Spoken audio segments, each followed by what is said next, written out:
하나님 말씀입니다. 앉으신 채로 경청하십시오.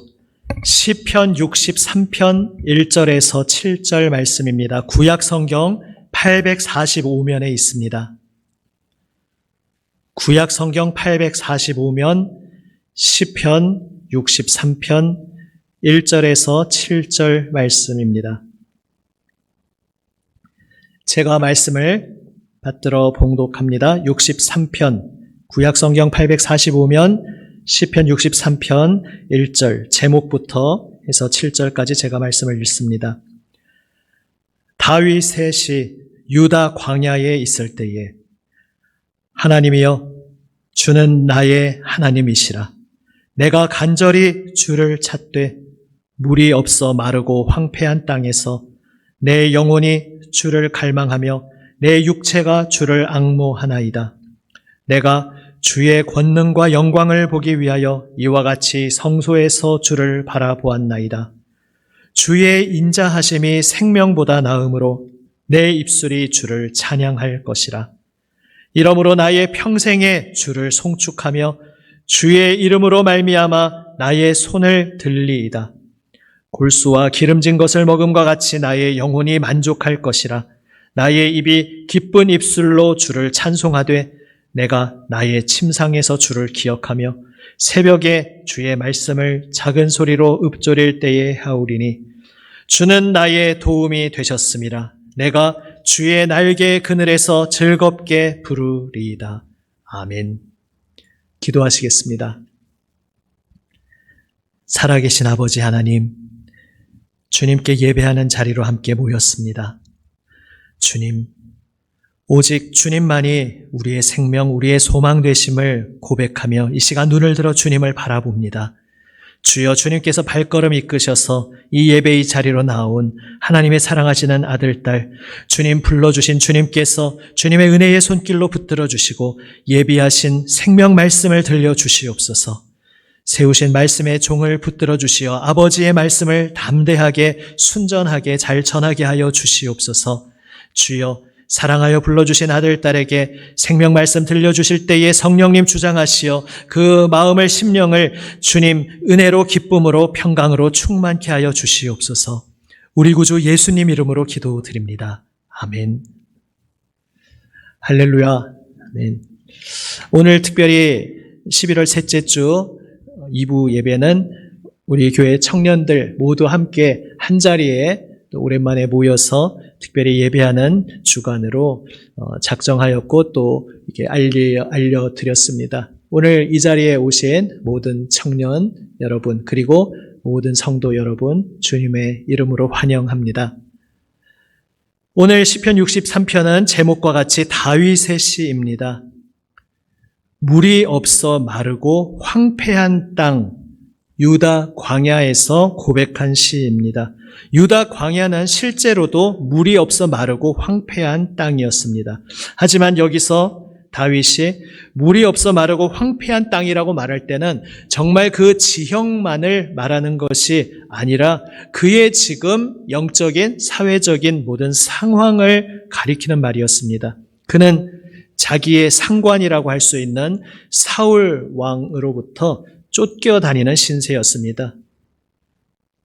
상관인 사울 왕이 미친 폭주를 하고 있었습니다. 그 속에서 내가 억울하게 오해받고 심지어 생명의 위협까지 받으며 지금 숨어 있었습니다. 우리가 인생을 살아가다가 내가 걸어가던 길이 있었는데 그 길 앞에 갑자기 낭떠러지가 나타나는 것 같은 것을 경험하는 순간이 있을 수 있습니다. 더 이상 사방 어디로도 갈 곳이 없는, 그렇다고 되돌아갈 수도 없고 더 이상 나아갈 길이 없는 것 같은 그러한 상황을 맞이할 때가 있을 수 있습니다. 또 사람들과의 관계가 다 단절되는 것 같은 것을 경험할 때도 있습니다. 다윗이 지금 그러했습니다. 비록 그가 유다 광야에 피신해 있을 때 그와 함께하고자 일부러 찾아온 사람도 있었지만 이스라엘 전체를 놓고 보면 그것은 아주 극소수의 사람이었습니다. 나를 믿어주고 내 곁에 함께 하던 사람들, 기존에 나와 함께 지내던 모든 사람들이 이제는 다 나로부터 등 돌리고 나를 오해하고 그래서 그들과 더 이상 함께 할 수 없는 홀로 있는 자리, 외로운 순간을 다윗은 경험하고 있었습니다. 잠을 자도 아무 희망이 없었습니다. 오늘 잠을 자고 일어나서 맞이할 내일이 오늘과 다른 특별한 의미가 새롭게 있는 날이라는 아무 보장이 없다고 느낄 수 있었습니다. 자고 일어난들 내일도 오늘과 별 다를 바 없는 똑같은 하루일 텐데 내일을 맞이한다는 것이 무슨 의미인지 알 수 없는 그러한 자리에서 다윗은 살고 있었습니다. 이러한 상황에서 다윗은 오늘 본문 3절에서 주의 인자하심이 생명보다 낫습니다. 이렇게 고백하고 있습니다. 생명보다 주의 인자하심이 낫다. 이게 무슨 말이겠습니까? 사실 생명이 가장 중요한 것 아니겠습니까? 우리가 이 땅을 살아가는 인생의 기준으로 볼 때 생명 다 얻어도 모든 것을 다 얻는다 해도 건강을 잃고 심지어 나아가서 생명까지 잃으면 모든 것을 잃는 것이 아니겠습니까? 여기서 생명이란 생존이라고 표현할 수도 있겠습니다. 생존해야 그 후에 모든 게 있지 어떻게 살아남는 것보다 더 나은 것이 있다 이렇게 말을 할 수 있겠습니까? 여기서 생존은 사회적인 생존까지 표현할 수 있습니다. 어떤 육체적인 직접적인 신체적인 생존뿐만 아니라 사회적 생존까지도 포함할 수 있습니다. 다윗은 지금 사회적 생존까지 다 끝장난 그러한 처지였습니다. 우리도 인생을 살아가면서 사회적인 생존을 위해 분투하며 달려가곤 할 때 있습니다. 내가 뒤처지지 않기 위해서 이 모든 것이 톱니바퀴처럼 맞물려 돌아가는 사회 속에서 나도 그래도 어여시 한 자리를 지키면서 삶을 영위하기 위해서 사회적 생존을 위해 우리는 분투하곤 합니다. 여기서 생존이란 그래서 사회적 생존을 포함하기에 사람들로부터 인정받는 것을 포함할 수 있습니다. 여기서 인정이라는 것이 무슨 인정 욕구, 내가 사람들로부터 좀 인정을 받아야겠는데 그냥 어떤 지나친 명예욕을 말하는 것이 아닙니다. 그냥 사람이 사람으로서 무시당하지는 않고 살아야 되지 않겠습니까? 그런데 사회생활을 하다가 보면 무시당하는 경우가 일어납니다. 인격적 모욕을 당하는 일도 일어납니다. 사회 속에서 나는 하나의 톱니바퀴, 그저 나사 하나와 같은 부속품 취급을 당할 뿐 사람 대우를 받지 못한다는 그러한 경험을 할 수도 있습니다.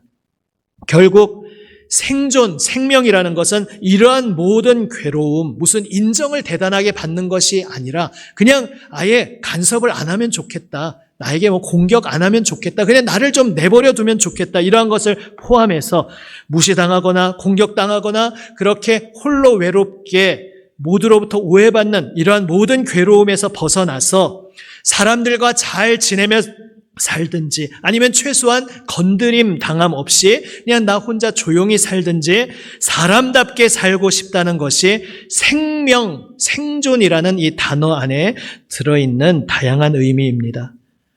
그런데 오늘 본문에서 다윗은 그러한 생명, 생존보다 주님의 인자하심이 더 좋습니다. 이렇게 말하고 있습니다. 내 생명보다도 귀한 주의 인자하심이란 과연 무엇이겠습니까?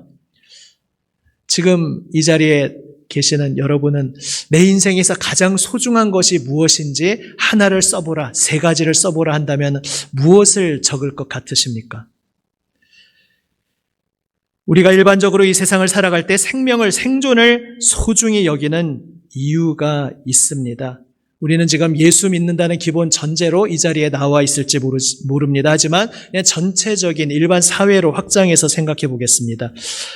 이 세상에 하나님이 계시지 않는다고, 하나님이 없다고 가정한다면 정말로 살아남는 것이, 생존하는 것이 그 무엇보다 중요할 것입니다.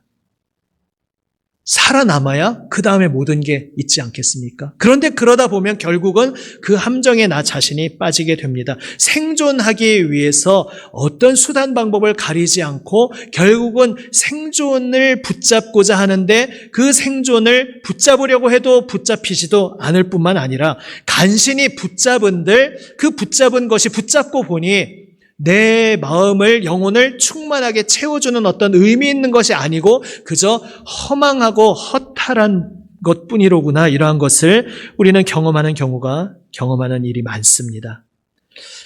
하지만 하나님께서 계시다면, 지금 우리가 살아가고 있는 이 세상이 하나님이 창조하신 세상이고 하나님께서 우리의 모든 발걸음을 인도하고 계시고, 비록 지금 우리가 살아가는 인생은 내 눈앞에서 부조리하고 모순되는 말도 안 되는 악이 판치는 것처럼 보일지라도 모든 것을 주관하시는 하나님께서 최종적으로 모든 것을 바로 잡아주신다는 것을 우리가 믿는다면 비로소 생존보다 더 중요한 것이 있다.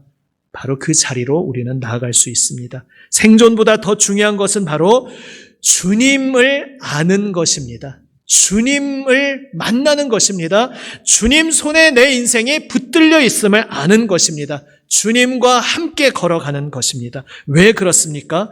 지금 비록 내 힘으로는 어찌할 수 없고 내가 볼 때 도무지 세상이 납득할 수 없고 정당하다고 생각되지 않고 나로 하여금 살아갈 힘을 전혀 주지 않는 것 같은 너무나 물이 없어 마르고 황량한 땅처럼 느껴질지라도 살아계신 주님께서 이것을 그대로 내버려 두지 않을 것이다.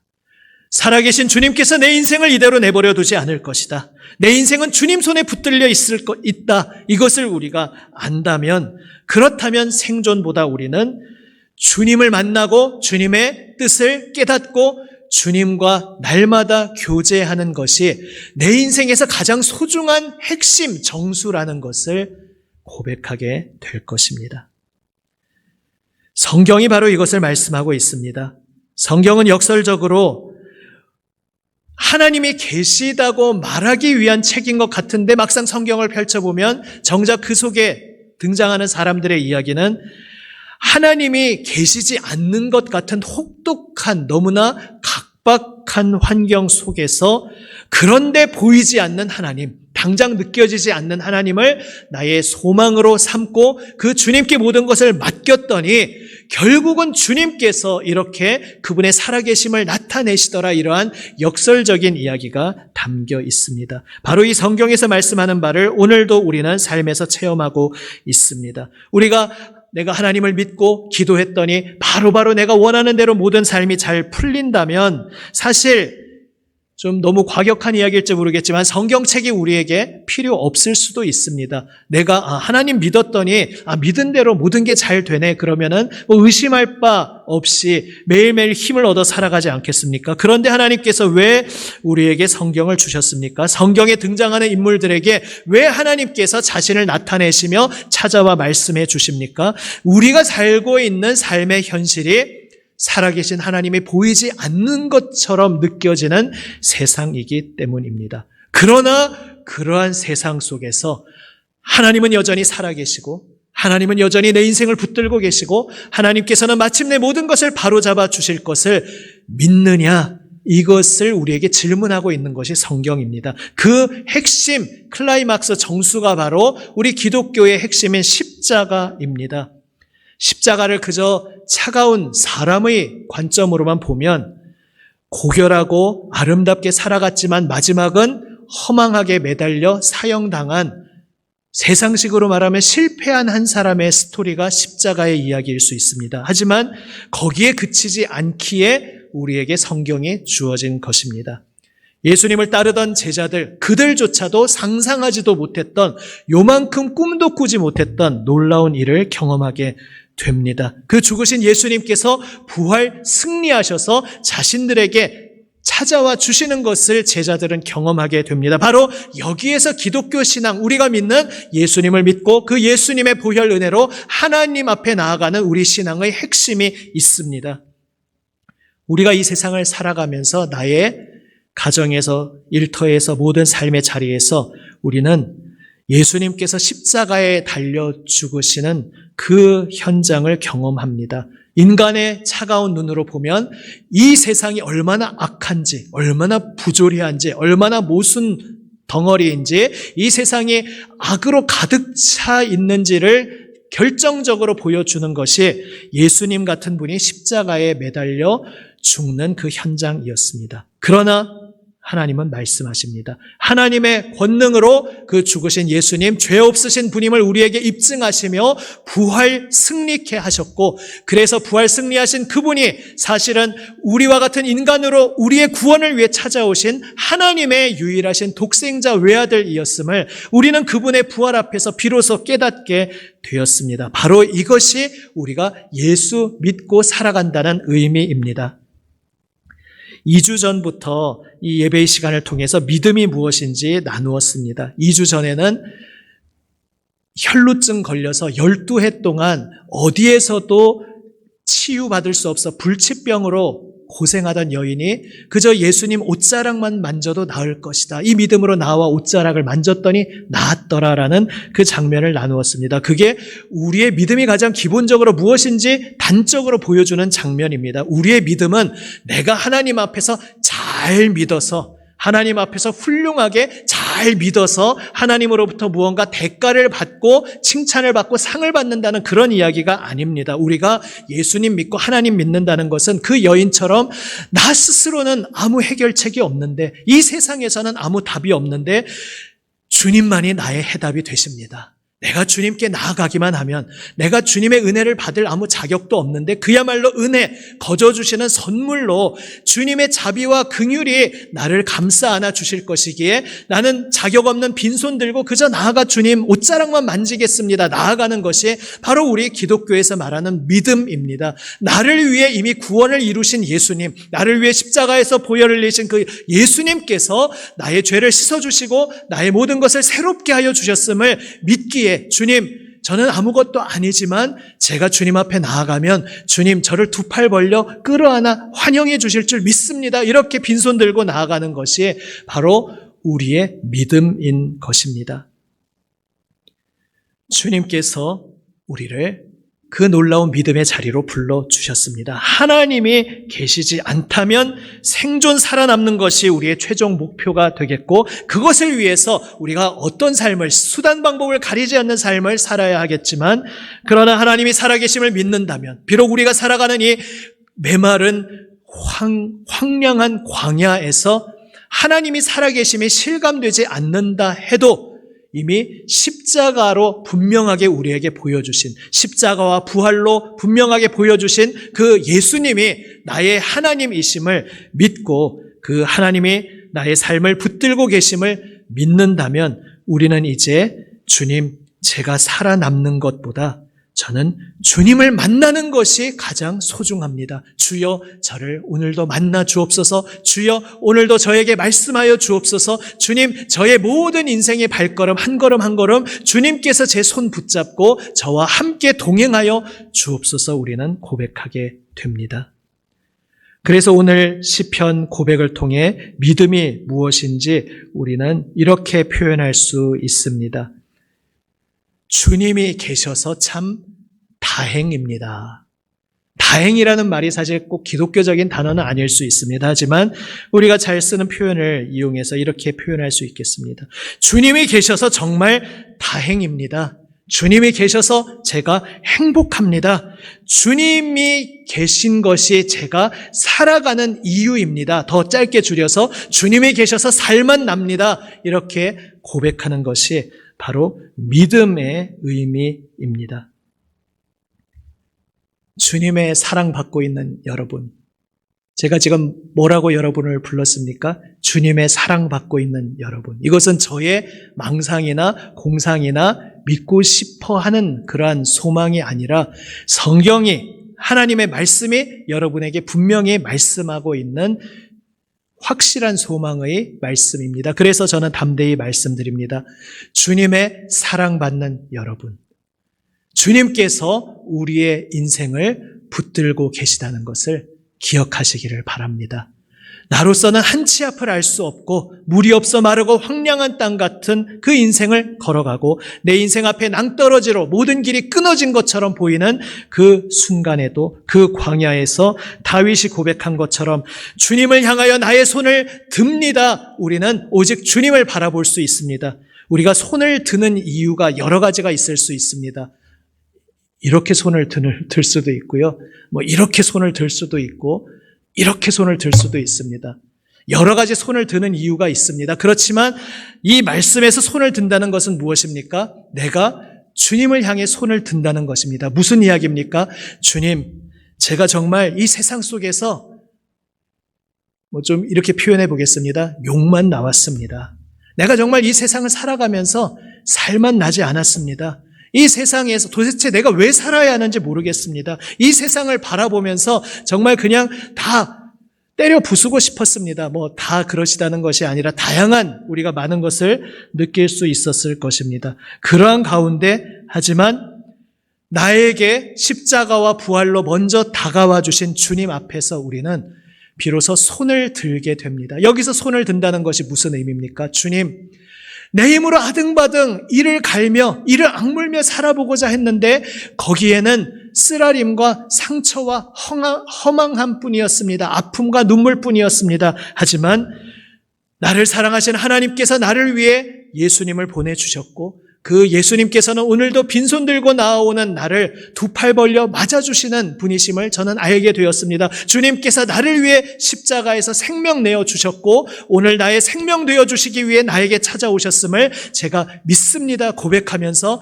주님, 제가 주님께 이제 나아갑니다. 제 모든 인생과 제 모든 생명, 내 모든 미래를 다 주님 손에 맡깁니다 고백하는 것이 손을 듭니다라는 고백인 것입니다. 유다 광야에서 한치 앞을 알 수 없고 내일을 기약할 수 없는 그 자리에서 다윗은 나의 평생의 주를 송축하며 나의 손을 주님의 이름 때문에 주님이 살아계시다는 것 때문에 나의 손을 주님께 듭니다 고백하였습니다. 그래서 오늘 보면 6절 말씀처럼 그는 잠자리에 들기 위한 침상에서 주님을 기억하고 또한 새벽에 주님의 말씀을 작은 소리로 읊조렸습니다. 여러분은 밤에 잠을 청하기 위해 잠자리에 누웠을 때에 무엇을 하십니까? 왠지 잠들기 싫어서 갓난아기 키울 때부터도 보면은 이미 여기 부모님이신 분도 많지만은 참 묘한 것이 아이가 그렇게 잠들지 않으려고 막 애써서 눈을 부릅뜨고 자면 큰일 나는 줄 알아서 그러는지 모르겠습니다. 잠을 들지 않기 위해서 그렇게 막 눈을 부릅뜨는 것들을 경험했는데 사실 그게 우리가 평생 가는 것 같습니다. 막 고된 일을 할 때는 빨리 자고 싶다 했는데 막상 자리에 누워서는 빨리 자면 될 텐데 스마트폰을 켜서 이렇게 보든지 무언가 빨리 잠들고 싶어 하지 않고 계속 좀 깨있고 싶어 하는 것이 좀 대부분 많은 사람들의 이유는 알 수 없는 욕구인 것 같습니다. 침상에서 우리는 무언가 조금이라도 내 의식을 연장시키고 싶어 하고 싶을지도 모릅니다. 혹은 오늘 하루가 너무 힘겨운 하루였으면 그 하루 속에서 다시 한번 그 아픔을 쓰라리게 느끼는 시간일 수 있습니다. 이불킥이라는 말이 있지 않습니까? 오늘 내가 엄청나게 헛다리 짚었던 것 때문에 이불킥을 하면서 내가 바보같이 왜 그랬지? 이렇게 침상에서 우리가 지내는 때도 있을 수 있습니다. 오늘 다윗은 나의 침상에서 주님을 기억합니다라고 고백하고 있습니다. 이것이 손을 든다는 의미입니다. 잠자리에 누웠다는 것은 그만큼 복잡한 것이 내 마음속을 스쳐 지나가는 어떻게 보면 조용한 시간이기에 가장 내 마음이 복잡하고 시끄러운 다 좀 잊어버리고 싶었고 덮어두고 싶었고 제쳐두고 싶었던 것들이 자꾸 떠오르는 시간일 수 있습니다. 사실은 스마트폰을 보는 것도 그 복잡한 생각으로부터 내가 좀 피해서 그냥 가만히 조용히 있으면 그런 것이 자꾸 떠오르니까 다른 것에 몰두하기 위한 것일 수도 있습니다. 꼭 다 그렇다는 것이 아니고 말입니다. 그런데 다윗은 그 모든 것들이 나에게 밀려 들어오는 그 시간에 주님을 기억하였습니다. 주님, 내 처지, 내 상황을 이 고요한 시간에 생각하면은 또다시 절망과 허무와 쓰라림만 몰려들 수 있지만 나는 이 시간 주님을 기억합니다. 고백하는 것입니다. 그래서 새벽에 주의 말씀을 작은 소리로 읊조립니다. 이렇게 또 고백하고 있습니다. 계속해서 주님께서 약속하신 말씀, 내 눈으로 볼 때에는 하나님이 살아계시지 않는 것 같고 절망밖에 없는 그러한 상황처럼 보이지만 주님께서는 나에게 약속하셨지. 다윗의 경우라면 너를 이스라엘의 왕으로 세우리라 분명히 약속하셨으니 그 약속을 이루실 것이지. 우리식으로 말하자면 주님께서 주님께서 나를 위해 죽으시고 부활 승리하셨는데 나의 연약함과 부족함 투성이지만 그렇다고 나를 내버리실 리가 없지. 끝까지 책임져 주시겠다고 생명까지 내어놓으시며 나를 불러주셨는데 내 인생을 끝까지 붙들어 주시고 책임져 주시겠지. 이 주님의 말씀을 다시 한번 떠올리며 기억하는 것입니다. 주님의 말씀을 읊조리면서 모든 것이 밀려오는 현타의 시간에 우리는 주님은 여전히 살아계십니다. 주님이 나와 함께 계시기에 나는 노래합니다. 주님이 계시기에 나는 살만 납니다. 주님과 함께 저는 걸어가겠습니다. 고백할 수 있는 것입니다. 주님의 사랑받는 여러분, 우리는 주님의 손에 붙들려 있는 인생을 이미 시작하였습니다. 두려워할 것이 없습니다. 많은 것들이 몰려올지라도 다시 눈을 들어서 지금 내가 어디에 서 있는지 똑바로 우리의 현실을 바라보기 원합니다. 우리는 현실이라고 말할 때 냉혹하고 각박하고 무자비한 것을, 그 상황을 현실이라 말합니다. 하지만 그 현실 너머에 궁극적인 현실이 있습니다. 바로 하나님께서 살아계시고 하나님께서 우리와 온 세상을 새롭게 하시기 위해 독생자 예수님을 보내셨고 예수님께서 나를 사랑하셔서 나를 위해 죽으시고 부활 승리하셨다는 그것이 바로 모든 현실 너머에 있는 궁극적인 우리의 참된 현실입니다. 그 현실을 우리가 놓치지 않고 깊은 눈으로 날마다 들여다보기를 원합니다. 그때에 우리는 우리의 모든 쓰라린 삶의 자리에서 일어나 주님과 함께 걸어가는 삶을 누릴 수 있을 것입니다. 주님이 계셔서 참 다행입니다. 고백하며 주님과 함께 기쁨으로 걸어갈 수 있을 것입니다. 바로 이렇게 주님과 동행하는 기쁨의 삶을 평생도록 누리며 주님을 노래하는 우리 모두로 살아가시기를 주님의 이름으로 축복합니다. 아멘. 기도하시겠습니다. 이 시간 한번 기도하면 좋겠습니다. 오늘 말씀 들으면서 내 속에 여러 가지 스쳐 지나갔던 생각 가지고 주님 앞에 주님 이러이런 것을 제가 느낍니다. 감사의 고백일 수도 있고요. 아니면 오히려 혼란스럽습니다 하고 질문하는 고백일 수도 있습니다. 혹은 말이 필요 없을 수도 있습니다. 그저 말 없이 잠잠히 주님 앞에 내가 앉아있다라는 그러한 느낌으로 잠잠히 주님 앞에 앉아있을 수도 있습니다. 잠시 1분 동안 우리 각자 기도하시겠습니다. 기도하시겠습니다.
아버지 하나님, 물이 없어 마르고 황량한 땅에서 오직 눈을 들어 주님을 바라봅니다.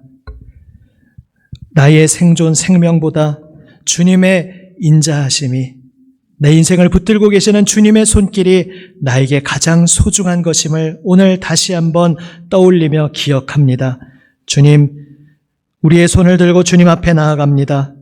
우리의 침상에서 또 눈을 뜨는 새벽에 오직 주님을 기억하며 주님의 말씀을 우리 가슴 깊이 새깁니다. 아버지, 아무것도 보이지 않는 우리의 삶의 자리에서 여전히 변함없는 사랑으로 십자가와 부활의 능력으로 나와 함께 하시는 주님을 날마다 새롭게 만나게 하여 주시옵소서. 주님께서 만나 주시옵소서. 주님께서 사랑하여 불러주신 이 인생길 주님께서 손 붙들어 주시고 동행하여 주시고 책임져 주실 줄 믿습니다. 눈을 들어 주님 바라볼 때에, 주님 노래할 때에 주님께서 우리의 기쁨, 우리의 살맛, 우리의 평강이 되어 주시옵소서. 우리의 노래할 이유가 되시는 우리 구주 예수님 이름으로 기도드립니다. 아멘.